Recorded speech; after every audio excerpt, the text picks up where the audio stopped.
नमस्कार ॲस्परंट्स. कैवल्य civil services मेंटरशिपच्या official YouTube चॅनलमध्ये तुमचे स्वागत आहे. आज आपण भेटलो आहोत स्ट्रॅटेजी सेशनचा 6 पार्ट्समध्ये. आपण सुरुवात केली होती की UPSC आणि MPSC राज्यसेवा न्यू पॅटर्न जो 2025 चालू होणं म्हणजे लागू होत आहे, त्यासाठी जर प्रिपेअर करायचं असेल तर त्यासाठी स्ट्रॅटेजी काय असली पाहिजे, त्या स्ट्रॅटेजी सेशनचं हे आपलं 6th लेक्चर आहे. जर तुम्ही अगोदरचे व्हिडिओज बघितले नसतील तर कृपया करून ते अगोदरचे व्हिडिओज बघून घ्या, जेणेकरून आपण आज जे डिस्कस करत आहोत त्याची तुम्हाला लिंक लागेल आणि तुम्हाला त्याचं इम्पॉर्टन्स पण लक्षात येईल. तर आजचा आपला जो बेसिक मुद्दा आहे तो म्हणजे की ज्यावेळेस आपण प्रिपरेशनला स्टार्ट करत आहोत तर अगोदर आपण त्याचं रिव्हर्स इंजिनिअरिंग बघितलं, एक्झामिनेशनचं स्ट्रक्चर बघितलं, त्यानंतर त्याचा सिलेबस बघितला, प्रिव्हियस इयर क्वेश्चन पेपर बघितले, कुठली लँग्वेज चूज करायला पाहिजे मेन्स एक्झामिनेशनच्या रायटिंगसाठी ते बघितलं. आता त्याचा पुढचा टप्पा महत्त्वाचा ठरतो तो म्हणजे selection of the study material. आणि सिलेक्शन ऑफ द स्टडी मटेरियलमध्ये सगळ्यात बेसिक जी सुरुवात होते ती म्हणजे बेसिक बुक्सपासून, ज्याला आपण NCERTs म्हणतो आणि महाराष्ट्र स्टेट बोर्डचे टेक्स्टबुक म्हणतो. सॉरी. तर मग आता NCERT किंवा स्टेट बोर्डचं महत्त्व काय आहे तर ते आपल्याला लक्षात घेऊया. आणि त्याच्यानंतर ह्या व्हिडिओमध्ये आपण डिस्कस करणार आहोत की कुठले जे बेसिक सोर्सेस आहेत म्हणजे बेसिक बुक्स आहेत ते तुम्ही वाचले पाहिजे आणि कुठले बेसिक बुक्स तुम्ही नाही वाचले तरी चालतील. आता लक्षात घ्या, या NCERTs किंवा स्टेट बोर्डचा मेन फंडा जो आहे वाचण्याचा किंवा स्टडी करण्याचा तो आहे की आपली जी बेसिक कॉन्सेप्ट्स आहेत त्या बेसिक कॉन्सेप्ट्स क्लिअर करणे, त्यानंतर त्याच्यातली जी लँग्वेज आहे ती लँग्वेज ग्रास्प करणे. कारण ही 10वी-12वीपर्यंतची जी पुस्तकं असतात ते त्यावेळेसच्या मुलांना समजले पाहिजे हा दृष्टिकोन लक्षात ठेवून लिहिलेले असतात. त्याच्यामुळे ती जर लँग्वेज आपली NCERTची किंवा स्टेट बोर्डची जर लँग्वेज कॅन्डिडेट म्हणजे अक्वायर करू शकला तर आणि त्याच पद्धतीचे उत्तरं जर त्याने लिहिले तर ते एक्झामिनेशनमध्ये जास्त ॲप्रिशिएट होतात. कारण सिम्पल लँग्वेजमध्ये क्वालिटी कंटेंट किंवा क्वालिटी रायटिंग ही केली जाते, त्यामुळे ते पण महत्त्वाचं ठरतं. त्यानंतर NCERTs मधले जे काही डिफरंट डायमेन्शन्स असतील, मॅप असणारे, त्यानंतर फ्लो चार्ट्स असणारे, त्याचाही उपयोग तुम्ही तुमच्या आन्सरमध्ये करून घेऊ शकतात. आणि सर्वात महत्त्वाचे म्हणजे NCERTs आणि स्टेट बोर्डचे जे टेक्स्टबुक्स आहेत हे गव्हर्नमेंटचे आहेत, म्हणजे गव्हर्नमेंटच्या अथॉरिटीजने प्रिपेअर केलं, म्हणून त्याच्यामधली जी कंटेंट आहे त्या कंटेंटची जी ऑथेंटिसिटी मोर आहे. म्हणून आपल्याला NCERTs किंवा स्टेट बोर्ड्स जे असतील ते बघणे किंवा अभ्यासणे हे महत्त्वाचे ठरते. तर चला आता आपण बघूया की जे कुठले बेसिक बुक्स किंवा जे स्टेट बोर्डची जी बुक्स आहेत ते कुठले वाचले पाहिजे. आणि सगळ्यात शेवटी मी तुम्हाला याच्यात पण मेन्शन केलं की तुमचा करंट अफेअर्सचा सोर्स जो असणार आहे मग तो UPSCसाठी असेल किंवा MPSC राज्यसेवा नवीन पॅटर्ननुसार असेल त्यासाठी कुठला असला पाहिजे. Then let us start. आता हे स्टार्ट करण्याच्या अगोदर मी डिस्क्लेमर देऊ इच्छितो. आता हे जे काही बुक लिस्ट मी तुम्हाला मेन्शन केलेली ही अगोदर नियर अबाउट 3 ते 4 महिने मी माझ्या वेबसाईट्सवर काय केली होती तर पब्लिश केली होती. आता हे पब्लिश करत असताना हा हिस्ट्रीचा जो कॉन्टेक्स्ट आहे हा हिस्ट्रीचा कॉन्टेक्स्ट मी पहिले बेसिक बुक्सच्या कॉन्टेक्स्टमध्ये जर बघितलं तर माझ्या एका आर्टिकलमध्ये लिहिलं होतं की हिस्ट्री ऑप्शनलसाठी प्रिपेअर करत असताना कसं केलं पाहिजे. मग त्यानुसार हा सगळा तक्ता त्याच्यात यूज केला होता. आणि हाच तक्त्यानंतर मी ज्यावेळेस बेसिक बुक्स वगैरे यूज करायचे आहेत पूर्ण जनरल स्टडीजसाठी तर त्यासाठी पण यूज केलेलं आहे. आता यूट्यूबवर बरेच व्हिडिओ त्याच्यामधल्या एका व्हिडिओवाल्याने म्हणजे एका क्लासवाल्याने मी आता त्याचं नाव घेणार नाही, पण त्याने पण काय केलेलं आहे हे जे टेबल आहे तो ॲज इट इज घेतलेला आणि ॲज इट इज घेतल्यानंतर त्याने त्यांच्या नावाने क्लेम करून ती गोष्ट हे केलेली आहे. आता फक्त यूट्यूबचे सबस्क्रायबर लेस आहे आणि कोणाचे जास्त आहे तर यूट्यूबचे सबस्क्रायबर जास्त असल्यामुळे त्याची ऑथेंटिसिटी जास्त होते असं होत नाही. ऑथेंटिसिटी ज्या पर्सनला एक्सपिरियन्स आहे त्या कॉन्टॅक्ट्समध्ये होत असते. आता नेक्स्ट मग तुम्ही म्हणाल की मी सांगतो ते कितपत खरं आहे किंवा काय आहे. तर आता तुम्ही आपल्या जर वेबसाईटवर गेला तर आपल्या वेबसाईटवर civilservicesmentorship.com. आता याच्यामध्ये मी आर्टिकल लिहिलं होतं how to prepare for the history optional subject. आता हे जे हिस्ट्री ऑप्शनल सब्जेक्टचा कॉन्टेक्स्ट होता तर त्याच्यामध्ये मी इथं बघा हिची डेट दिलेली आहे 25 फेब्रुवारी 2024, म्हणजे या फेब्रुवारीजमध्ये मी मेन्शन केलेलं आहे. आणि आजचं जर बघितलं आपल्याला जवळपास 1 जून स्टार्ट झालेला आहे किंवा मे एंडिंग झाली आणि जून स्टार्ट झालेला आहे. तर आता तुम्ही ज्या व्हिडिओ जो पब्लिश केलेला आहे त्या XYZ क्लासमध्ये तर तुम्ही त्याचा जे व्हिडिओ पब्लिश केलेला आहे त्याची फक्त डेट बघू शकतात आणि ह्या डेटला कम्पेअर करू शकतात. तर त्यामुळे तुम्हाला लक्षात येऊन जाईल की कोणी अगोदर हे जे काही आर्टिकल आहे हे कोणी पब्लिश केलेलं होतं किंवा तो जो सोर्स होता तो सोर्स कुठून घेतलेला आहे. कारण आपल्या इथे जर बघितलं तुम्ही जर हे आर्टिकल किंवा आपली साईट जर मोबाईल थ्रूने जर ओपन केली तर तुम्हाला लक्षात येईल याची जी अलाइनमेंट आहे ती अलाइनमेंटसुद्धा त्या व्हिडिओमध्ये त्या क्लासवाल्याने चेंज केलेली नाही आहे. म्हणजे याचा मोबाईल व्ह्यू हा वेगळा दिसतो आणि आता आपण काय केलं तर डेस्कटॉप मोडवर बघत आहोत. आणि कारण याच्यात मी कॅन्डिडेटला परमिशन नाही दिली की त्यात कोणी सिलेक्ट करू शकेल किंवा त्याला कॉपी करू शकेल. पण फक्त स्क्रीनशॉट वगैरे त्यांनी काढून घेतलेले आणि त्या स्क्रीनशॉटला फक्त मराठीमध्ये ट्रान्सलेट केलेलं आहे. तर कृपया करून हे लक्षात घ्या. आणि याच्यानंतर जर तुम्हाला तो व्हिडिओ बघायला आला तर त्यालाही काही कमेंट करू नका आणि मलाही उलटून कमेंट करू नका की तुम्ही या इथून काही घेतलेलं आहे, आणि त्यांनाही म्हणू नका की तुम्ही इथून कुठून काही दुसरीकडून घेतलेलं. मला फक्त तुम्हाला क्लॅरिफाय करायचं आहे की आपण हे जे काही तुम्हाला सोर्सेस दिलेले आहेत हे तर कुठून कॉपी पेस्टेड नाही आहेत.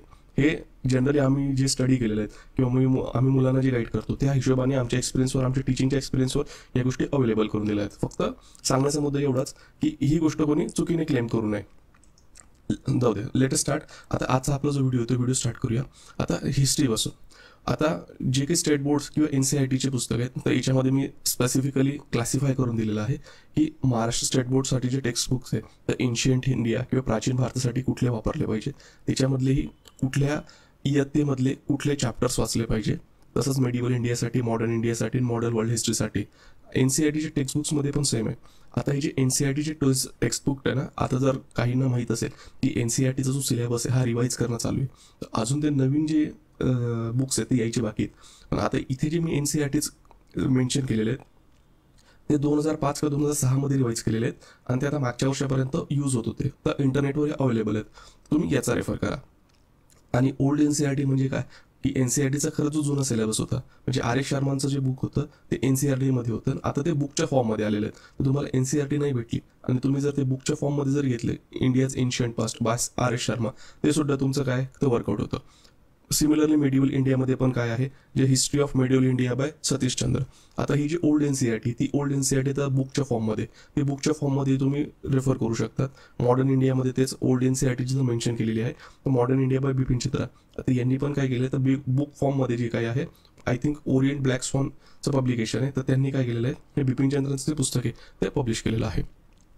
आता हे क्लासिफाय करून जे तुम्हाला दिलेलं आहे एन्शियंट इंडियासाठी आणि ancient India, medieval India, modern India आणि मॉडर्न वर्ल्ड हिस्ट्री, मग हे जे क्लासिफिकेशन आहे in the context of Maharashtra state board आणि NCERT टेक्स्ट बुक यांच्या कॉन्टेक्स्टमध्ये हे दिलेलं आहे.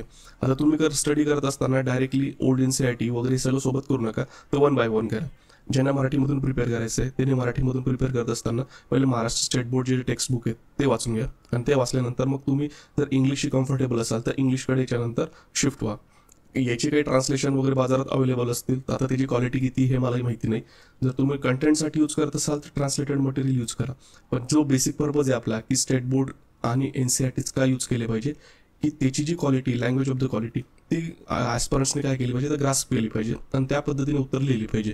तर त्यासाठी तुम्ही काय करू शकता तर स्टेट बोर्डची जी लँग्वेज आहे ती स्टेट बोर्डची लँग्वेज आत्मसात करू शकतात आणि ती आत्मसात केल्यानंतर मटेरियल म्हणजे कंटेंट तुमचं एनरिच करण्यासाठी जे मार्केटमध्ये ट्रान्सलेटेड मटेरियल अवेलेबल आहे त्याचा तुम्ही रेफरन्स घेऊ शकतात.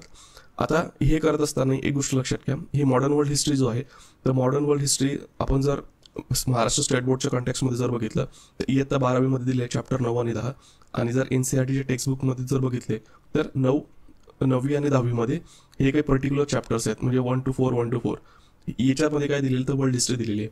आता वर्ल्ड हिस्ट्रीचं NCERTचं 11th स्टँडर्डचं पण बुक येतो ते घ्यायचं नाही, त्याला बिलकुल हात नाही लावायचा, ते सोडून द्या. आणि आता हे जे वर्ल्ड हिस्ट्रीचं तुम्ही करणार आहे ते सगळ्यात शेवटी करा. म्हणजे हिस्ट्रीचा पहिले हा पार्ट करून घ्यायचा बेसिक प्रिपरेशनमध्ये आणि त्याच्यानंतरच काय करायचं आहे तर वर्ल्ड हिस्ट्रीला हात लावायचा. कारण वर्ल्ड हिस्ट्रीचा जो उपयोग तुम्हाला होणार आहे तो प्रिलिम्समध्ये नाही होणार, तो मेन्समध्ये होणार आहे त्या दृष्टिकोनातून. त्यानंतर आर्ट अँड कल्चर. मग आता आर्ट अँड कल्चर जर नवीन प्रिपरेशननुसार जर बघितलं म्हणजे MPSC राज्यसेवेचा नवीन सिलेबसनुसार बघितलं तर आर्ट अँड कल्चरला पण वेटेज आहे. UPSCच्या मेन्समध्ये तर आहेत. मग आता जे UPSCला प्रिपेअर करणार आहेत त्या कॅन्डिडेट किंवा NCERT दोघांसाठी आता महाराष्ट्र स्टेट बोर्ड पण आहे आणि NCERT टेक्स्टबुक पण आहे. मग आता महाराष्ट्र स्टेट बोर्डच्या कॉन्टेक्स्टमध्ये जर तुम्ही बालभारतीच्या साईटवर जर गेला तर त्या ठिकाणी तुम्हाला सगळे जे पुस्तक आहे ते पुस्तकं मिळतात. मग त्याचं जे टायटल आहे तर कलेचा इतिहास व रसग्रहण, त्याच्यामध्ये इयत्ता 11वी आणि इयत्ता 12वी हे 2 पुस्तके इम्पॉर्टंट ठरतात आर्ट अँड कल्चरच्या दृष्टिकोनातून. आणि NCERTच्या कॉन्टेक्स्टमध्ये जर बघितलं तर textbook for class 11th and introduction to Indian art part 1, त्याच्यानंतर living craft and tradition of India, आणि हे 11वीचं पुस्तक, आणि 12वीच्या मध्ये काय craft tradition of Indian past, present and future. हे इम्पॉर्टंट ठरते. आता हे जो आर्ट अँड कल्चरचा पण जो पार्ट आहे ना हा तुम्ही सगळ्यात शेवटी करायचा इन द सेन्स याचे मी पुढे तुम्हाला सिक्वेन्स सांगतो की कसं करायचं जेणेकरून तुम्हाला ते इझी जाऊ शकतं. तर याला हे बुक्स तुम्ही बेसिक बुक्स कशासाठी रेफर करू शकतात तर तुमच्या फाउंडेशनसाठी in the context of art and culture. त्याच्यानंतर जिओग्राफी. आता जिओग्राफी चे जे बेसिक बुक्स आहेत हे फार इम्पॉर्टंट आहेत. हिस्ट्रीचे तर आहेतच. त्याच्यानंतर तुमची जिओग्राफीची पण फार इम्पॉर्टंट आहे. आता महाराष्ट्र स्टेट बोर्डच्या कॉन्टेक्स्टमध्ये जर बघितलं तर इथे मी क्लासिफाय करून दिलेलं आहे इयत्ता 6वी ते इयत्ता 12वीमध्ये. एक आता जर तुम्हाला माहीत असेल की जिओग्राफीचे वेगवेगळे क्लासेस म्हणजे त्याचे ब्रांचेस होतात. जसं फिजिकल जिओग्राफी आहे. मग फिजिकल जिओग्राफीमध्ये इंडियन जिओग्राफी येणार, त्याचा वन ऑफ द पार्ट. त्याच्यानंतर ह्युमन जिओग्राफी असतील, इकॉनॉमिक जिओग्राफी असणार आहे. ठीक आहे. तर या ठिकाणी आपण मेनली 2 गोष्टी कन्सिडर केल्या, एक तर फिजिकल जिओग्राफी आणि ह्युमन जिओग्राफी. आणि ह्युमन जिओग्राफीमध्ये मी कन्सिडर केलं तर इकॉनॉमिक जिओग्राफी पण. मग आता इयत्ता 6वी, 7वी, 8वी, 9वी, 10वी, इयत्ता 11वी, इयत्ता 12वी. मग फिजिकल जिओग्राफीच्या कंटेक्स्टमध्ये कुठले चॅप्टर्स आहेत ते मी या टेबलमध्ये मेन्शन करून दिलेलं. इयत्ता 12वीमध्ये तसं दिलेलं नाही. ही इयत्ता 12वीचं जर टेक्स्ट बुक आहे महाराष्ट्र स्टेट बोर्डचं, तर ते मेनली कशाशी डील करतं, इकॉनॉमिक जिओग्राफी आणि ह्युमन जिओग्राफी. तर त्या संदर्भातले जे चॅप्टर्स आहेत ते चॅप्टर याच्यामध्ये मेन्शन केलेले आहेत. आता NCERTच्या टेक्स्टबुकमध्ये जर बघितलं तर 6वी ते 12वीचे जे पुस्तक आहेत NCERTचे ते फार महत्त्वाचे आहेत. आता यामध्ये पण मी क्लासिफाय करून दिलेले आहेत. मग फिजिकल जिओग्राफीच्या कॉन्टेक्स्टनुसार कुठले असतील, त्याच्यानंतर इंडियन जिओग्राफी आणि ह्युमन जिओग्राफीच्या कॉन्टेक्स्टमध्ये. ह्युमन जिओग्राफीमध्ये इकॉनॉमिक जिओग्राफी खूप आणली. आता लक्षात घ्या, जिओग्राफीच्या कॉन्टेक्स्टमध्ये काय होणार आहे, जे नवीन यांना ओल्ड NCERT प्रिपेअर करायची गरज नाही, यांना न्यूज NCERTच प्रिपेअर करायचे आहेत तुम्हाला, जे 2005-6 मध्ये जो NCERTचा सिलेबस चेंज झाला होता त्या बेसिसवर. हे जर तुम्ही व्यवस्थित केलं ना तर तुमचा मेन्सचा जो जिओग्राफीचा पार्ट आहे हा नियर अबाउट 80% जो होतो, 70 to 80% तो कव्हर होऊन जातो. म्हणजे त्याच्यामुळे ही जिओग्राफीचे जे काही तुमचे बेसिक बुक्स आहे ते बेसिक बुक्स तुम्हाला अगदी व्यवस्थित करायचे आहेत. मग दोघंही महाराष्ट्र स्टेट बोर्डच्या कॉन्टेक्स्टमध्ये सुद्धा आणि NCERTच्या कॉन्टेक्स्टमध्ये सुद्धा. याच्यानंतर तुम्हाला फक्त एखाद बुकची जोड द्यावी लागते यांच्यासोबत, 1 ते 2 बुकची. त्याच्यातमधले ठराविक चॅप्टर हे तुमचा जिओग्राफीचा जो नियर अबाउट 90 to 95% सिलेबस आहे तो होऊन जातो. पण ज्यावेळेस तुम्ही NCERTच कम्प्लीट करतात तर त्यावेळेस NCERT कम्प्लीट झाल्यानंतर UPSCच्या कॉन्टेक्स्टमध्ये नियर अबाउट 70 to 80% सिलेबस जो असेल तो कव्हर होऊन जातो.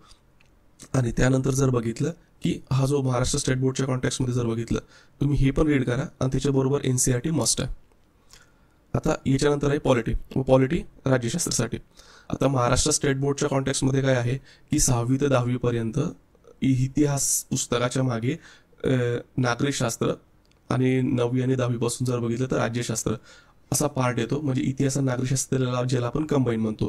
तर ते त्याचे जे मागचे चॅप्टर्स आहेत हे तुम्ही फक्त एकदा वाचून घ्यायचे, त्याच्यावर फारसं काही स्टडी करायचं किंवा नोट्स काढायचे भानगडी त्याला पडायचं नाही आहे. महत्त्वाचं काय आहे, इयत्ता 11वी आणि 12वीचे जे बुक्स आहेत महाराष्ट्र स्टेट बोर्डचे हे तुम्हाला अगदी व्यवस्थित वाचायचे. दुसरं जर कॉन्टेक्स्ट बघितलं तर NCERT टेक्स्टबुक.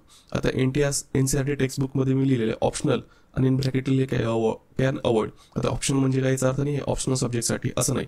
आता हे 6वी, 7वी आणि 8वीचे जे NCERTs आहेत हे NCERTs तुम्हाला काय करायचं आहे, एकदा फक्त वाचून घ्यायचे आहेत आणि वाचून घेतल्यानंतर त्याच्यातले जे इम्पॉर्टंट पॉईंट्स असतील ते हायलाईट करायचे आणि उरलेला जो पार्ट आहे त्याच्याकडे तुम्ही दुर्लक्ष केलं तरी चालेल.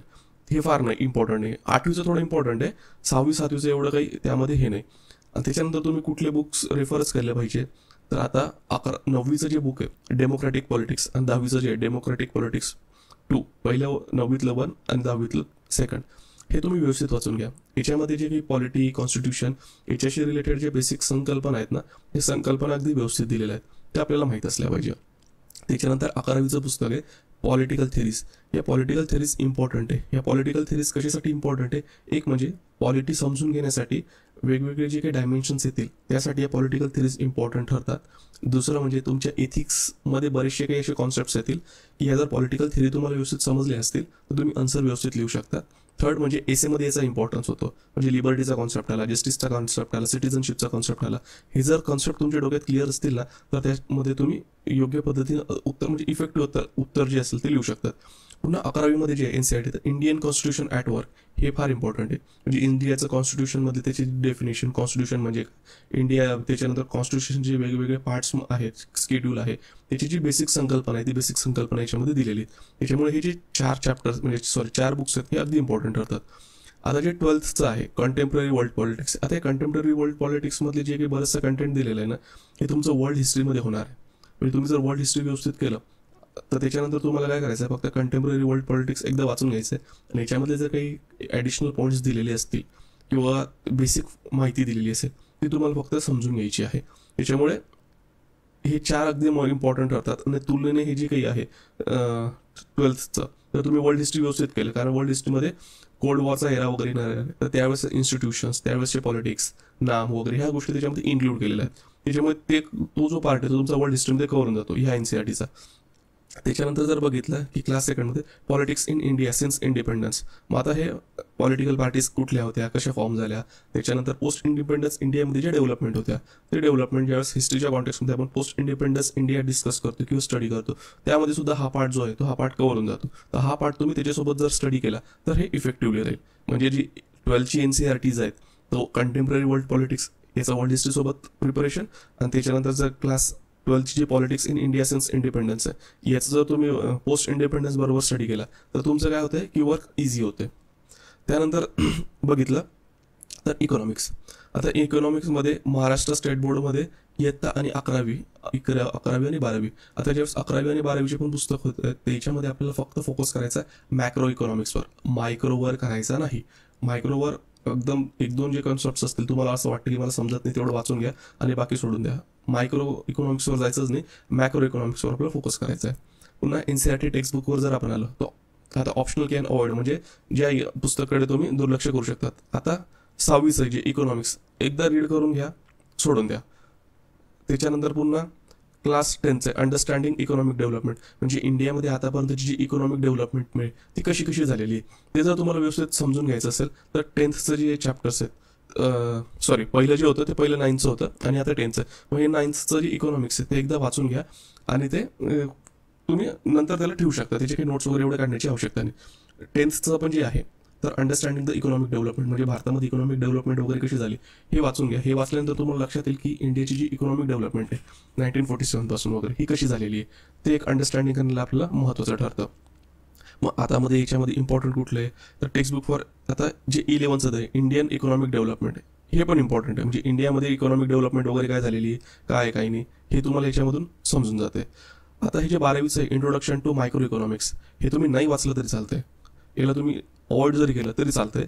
पण हे जे सेकंड नंबरचं आहे इंट्रोडक्टरी टू मॅक्रो इकॉनॉमिक्स ही NCERT इम्पॉर्टंट आहे. ही NCERT तुम्ही अगदी व्यवस्थित करायचं आहे. आणि 12ची जी इंट्रोडक्शन टू मायक्रो इकॉनॉमिक्स आहे याच्यामधले फक्त ठराविक 1-2 पॉईंट्स असे आहेत की जे आपल्याला स्टडी करावे लागतात. तर त्याच्यात तुम्हाला लक्षात येऊन जाईल सिलेबस बघितल्यानुसार ते पॉईंट्स कुठले आहेत. अदरवाईज हे तुम्ही स्किप करू शकतात. आता एन्व्हायरमेंटचं जर बघितलं तर महाराष्ट्र स्टेट बोर्डचे जे टेक्स्टबुक आहे इयत्ता 11वी आणि इयत्ता 12वी.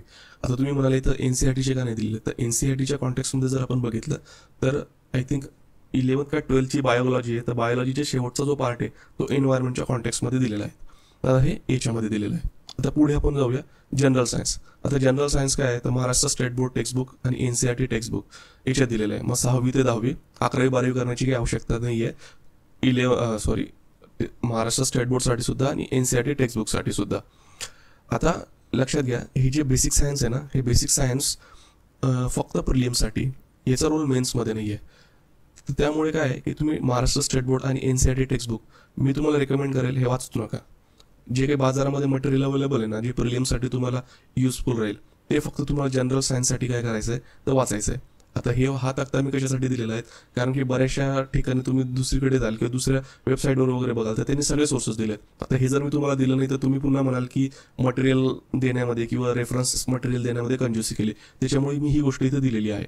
पण मी तुम्हाला रेकमेंड करेल की हे जे महाराष्ट्र स्टेट बोर्डचे टेक्स्टबुक आहे आणि NCERTचे टेक्स्टबुक आहे कुठल्या कॉन्टेक्स्टमध्ये जनरल सायन्सच्या संदर्भात ते वाचूच नका. ते डायरेक्टली जे मटेरियल अवेलेबल आहे ना बाजार मार्केटमध्ये चांगलं जे सायन्ससाठी मटेरियल अवेलेबल ना ते डायरेक्ट रीड करा जनरल सायन्ससाठी. आणि सायन्स अँड टेक्नॉलॉजीसाठी जर तुम्हाला करंट अफेअर्सवरच डिपेंड राहावं लागतं. आणि याच्या अगोदरचा जो पार्ट आपण बघितला की एन्व्हायरमेंटचं पण सेम आहे. एन्व्हायरमेंटचा उपयोग हा काय होतो प्रिलिम्समध्ये होतो आणि मेन्समधले जे एन्व्हायरमेंट दिलेले हे एन्व्हायरमेंट मॅक्सिमम करून करंट इव्हेंट्समध्ये ज्या गोष्टी घडत आहेत तर त्या संदर्भामध्ये दिलेलं असतात. म्हणून तुम्ही एन्व्हायरमेंटचे पण ही जे काही क्लास टेक्स्टबुक्स असतील ह्या नाही वाचल्या तरी चालतील. मी म्हणतो हे पण अवॉइड करा. जे तुम्ही डायरेक्टली प्रिलिम्स किंवा मेन्ससाठी एन्व्हायरमेंटचं बुक रेफर करणार आहेत आणि ज्या बुकने ऑलरेडी हे सगळ्या गोष्टी कंपाईल करून दिलेल्या आहेत मार्केटमध्ये चांगलं जे बुक अवेलेबल आहे तुम्ही ते रेफर करा. याचं तुम्ही वाचूही नका. एन्व्हायरमेंटचं पण आणि सायन्स अँड टेक्नॉलॉजी जनरल सायन्सचं पण हे काय वाचू नका. आता सोशिओलॉजी महाराष्ट्र स्टेट बोर्डच्या टेक्स्टबुकमध्ये इयत्ता 11वी समाजशास्त्र आणि इयत्ता 12वी भारतीय समाजाची ओळख या NCERTs इम्पॉर्टंट आहे कारण मेन्समध्ये तुमचा पार्ट येतो सोशिओलॉजी रिलेटेड. ठीक आहे. त्याच्यानंतर सोशिओलॉजीचं रिलेशन हे आपल्याला AC मध्ये पण बघायला मिळतं आणि सोशल जस्टिसचा जो कॉन्सेप्ट आहे GS2 मध्ये त्याच्यात बघायला मिळतं. हे महाराष्ट्र स्टेट बोर्ड पुन्हा NCERTच्या टेक्स्टबुकच्या कॉन्टेक्स्टमध्ये 11वीचे दोघंही आणि 12वीचे दोघंही. याच्यामध्ये ह्या ज्या काही NCERTs आहेत या तुम्ही व्यवस्थित वाचायचं आहे, कारण याचा आपल्याला याचा रिलेव्हन्स कशासाठी आहे तर मेन्सच्या एक्झामिनेशनसाठी आहे. पुन्हा आता पुढे जर बघितलं तर मानसशास्त्र किंवा सायकोलॉजी.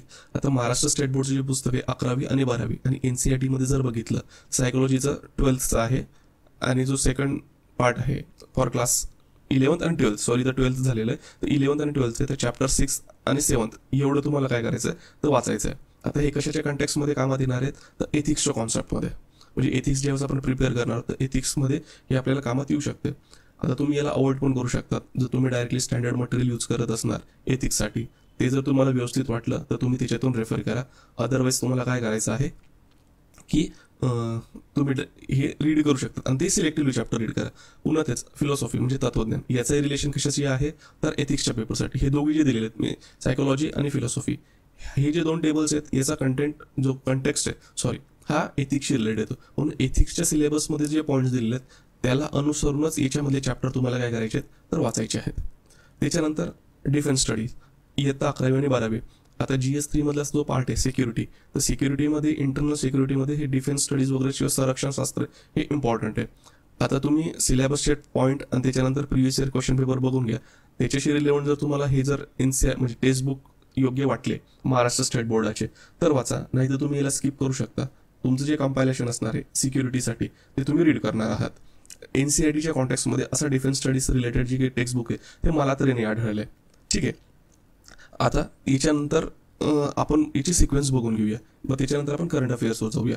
आता NCERTची किंवा महाराष्ट्र स्टेट बोर्डचे जे काही बुक्स आहेत हे रेफर करत असताना तुम्हाला प्रामुख्याने कुठले NCERTs किंवा महाराष्ट्र स्टेट बोर्ड हे स्टडी करणे मस्टच आहे.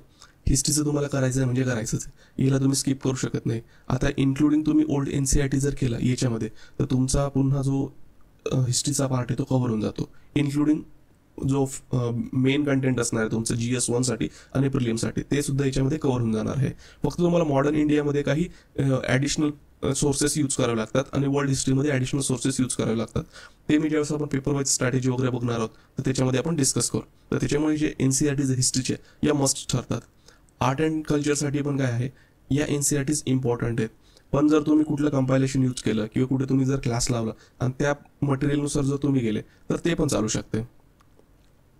पण हे रीड कशासाठी करायचे, लँग्वेज आत्मसात करण्यासाठी, आणि याच्यावरचे जे क्वेश्चन्स आहेत ते क्वेश्चन्स विचारले जातात. म्हणून आर्ट अँड कल्चरचा आपण पार्ट आहे तो इम्पॉर्टंट आहे. पण करत असताना याला सिक्वेन्समध्ये लास्ट घ्यायचं. पहिले जे तुमचे प्रिलिम्स आणि मेन्सचे कंबाईन रिलेटेड म्हणजे ओव्हरलॅप करणारे सब्जेक्ट आहे पहिले त्याच्यावर फोकस करा, नंतर फक्त मेन्स स्पेसिफिक जे कॉन्टेंट आहे त्याच्यावर फोकस करा. आर्ट अँड कल्चरचा पार्ट काही क्वेश्चन प्रिलिम्समध्ये पण येतात पण याचा रिलेव्हन्स तुलनेने थोडं कमी, त्याच्यामुळे याला शेवटी प्रिपेअर करायचं. जिओग्राफीचं मस्ट, जिओग्राफी तुम्ही निग्लेक्ट करून चालणार नाही. ही जिओग्राफी तुम्हाला व्यवस्थित करायचं आहे म्हणजे करायचं आहे. म्हणजे याचा तुमचा जो महत्त्वाचा जो सिलेबसचा पार्ट आहे प्रिलियमसाठी आणि मेन्ससाठी तो याच्यामधून कव्हर होतोय. याच्यामध्ये फक्त तुम्हाला थोडंफार ॲडिशनल सोर्सेस यूज करावे लागतात. ज्यावेळेस आपण पेपर वाईज स्ट्रॅटेजी किंवा रेफरन्स मटेरियलची लिस्ट असेल ती मी त्याच्यामध्ये टाकून देईल. त्याच्यानंतर जर पॉलिटीच्या कॉन्टेक्स्टमध्ये असेल तर पॉलिटी अगदी तुम्हाला हे वाचायचे, कुठले तुम्ही अवॉइड केले तर चालतील आणि कुठले वाचायला पाहिजे हे तुम्हाला मी अगोदरच सांगितलेलं आहे. त्याच्यानंतर इकॉनॉमिक्सचे तुम्ही ज्यावेळेस हे बुक्स यूज करणार आहेत तर बुक्स यूज करत असताना मॅक्रो इकॉनॉमिक्सवर इम्पॉर्टंट पहिला फोकस करायचा, आणि दुसरा म्हणजे इंडियामध्ये आतापर्यंत जी इकॉनॉमिक डेव्हलपमेंट झाली ती आणि जे काही इकॉनॉमी रिलेटेड जे महत्त्वाचे टर्म्स अँड टर्मिनॉलॉजी असतील त्याच्याशी रिलेटेड गोष्टीवर तुम्ही फोकस करायचा. जसं मी तुम्हाला सांगितलं की एन्व्हायरमेंट रिलेटेड जो टेक्स्ट बुक आहे ते तुम्ही स्किप करा. मटेरियल जे बाजारात चांगलं अवेलेबल आहे त्यालाच रीड करा. जनरल सायन्सच्या कॉन्टॅक्टमध्ये पण काय करा की हे मी रेकमेंड करेल की टेक्स्ट बुक वगैरे किंवा NCERTची बुक्स वाचण्याच्या भानगडीत ते पडू नका. मटेरियल जे अवेलेबल असेल मार्केटमध्ये त्याला रेफर करा, कारण की याचा रिलेव्हन्स फक्त प्रिलिम्स पुरता आहे, मेन्ससाठी नाही. सोशिओलॉजीचा पार्ट आहे, हा सोशिओलॉजीचा जे बुक्स तुम्हाला दिलेले आहेत ते तुम्हाला रेफर करायचे आहेत आणि ते सिलेबसच्या पॉईंटनुसार तुम्हाला याला वाचून घ्यायचं आहे आणि कॉन्सेप्ट आत्मसात करायचे. पुन्हा जो मानसशास्त्राचा पार्ट आणि तत्वज्ञान म्हणजे सायकोलॉजी आणि फिलॉसॉफी याचं जे तुम्हाला मी चॅप्टर्स दिलेले आहेत हे कुठल्या कॉन्टेक्स्टमध्ये तर एथिक्सच्या कॉन्टेक्स्टमध्ये. पुन्हा एथिक्समध्ये जो सिलेबस दिलेला आहे हा त्याच्या कॉन्टेक्स्टनुसारच तुम्हाला काय करायचं आहे हे वाचायचं आहे. त्याच्यानंतर डिफेन्स स्टडीजचं जे आहे जे महाराष्ट्र स्टेट बोर्डामध्ये दिलेलं आहे टेक्स्ट बुक 11वी आणि 12वी, हे तुम्हाला जर वाटलं की सिलेबसच्या कॉन्टेक्स्टनुसार जर रिलेव्हन्स आहे, हे जर थोडंफार रिलेव्हन्स आहे मी बघितलेलं आहे. पण जर तुम्हाला वाटलं की वाचायचंच आहे तर वाचत असताना सगळ्यात शेवटी ठेवा.